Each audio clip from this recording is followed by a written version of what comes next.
Aboriginal and Torres Strait Islander viewers are warned that these videos may contain images and voices of deceased persons. ACARA acknowledges that the filming for this illustration of practice took place on the traditional land, sea, sky and waterways of the Adnyamathanha peoples.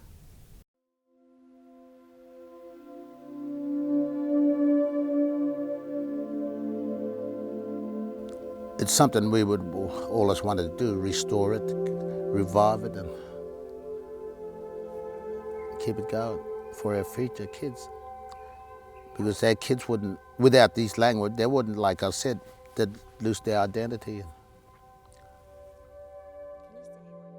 At Leap Creek School we have commenced the implementation of an Adnyamathanha language program.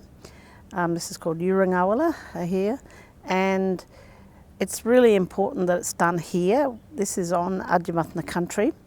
We do focus on using the knowledge of the elders, some of whom speak really well in Adnyamathanha still. And if we don't use those resources now of the people with that knowledge, the language in fact it will be much harder to revive it. She's the same minority system as me, Maturi, so she calls me Ngoli. But because she's Aruru, she has to call me Vapapa. Papa. With the Australian curriculum standard, it actually sets a structure of the kinds of things that we need to achieve as a language program. So we have really two threads coming together. It's the kind of curriculum that a language program should be including, and the skills, the communication, the social skills, the informational skills. We're combining that with the language of the people, the culture and the mura, the dreaming of the history of the country. So we're really bringing in two threads together. We want it to be a thoroughly professional program. We want it to be a program that is developing the students' skills. Where do you think I'm going to cut it? I'm going to cut that P. Where will I cut it? Oh, the framework has helped because it gives us, the framework gives us that structure to kind of hang our learning on and the learning of our students. One of our big issues is that there isn't a large resource bank to draw upon. So we're actually having to develop a lot of our own resources for our program. Before we can develop a huge number of other resources, we need to develop the spelling that we can agree on, and we hopefully have done that.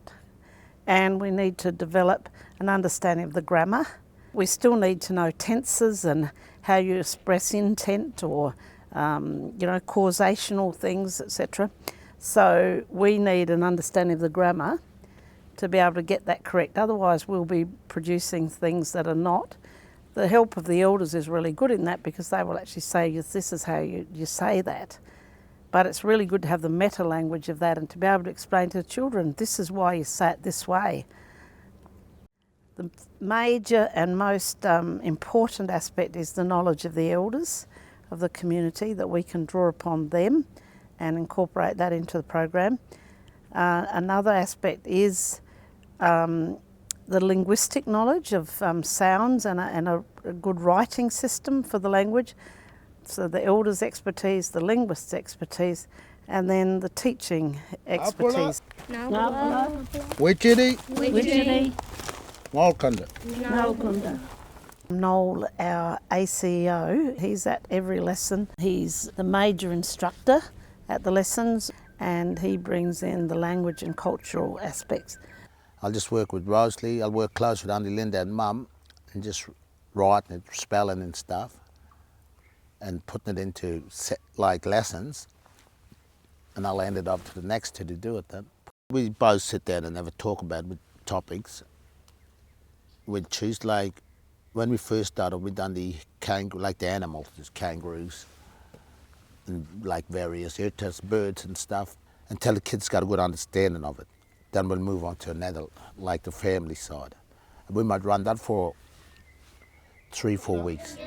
Yuri, Minaka, Minabunju, If we don't keep this language alive and their stories, our mura, all right, will be no one.